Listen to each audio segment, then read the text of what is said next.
So maayong adlaw mga badi, karon naglapo ko og kuan alimango. Natag ni tuod sa amigo ni Ricky Day, happy Tirikilina.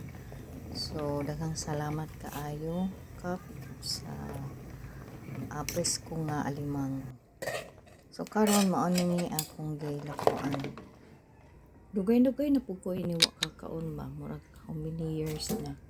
Kaya sa una kang sa akong uncle grabe kinan-ana ini nga mga klase nga pagkaon. Karon murag di naman ta mapalit kaya ang mahala naman sa una kay libre ra man ko. Karon nakalibre na pud ta. So mao ni guys. Karon murag hadlok man ta inim kaon ba. Murag kinira kang kuya moy atong makaon.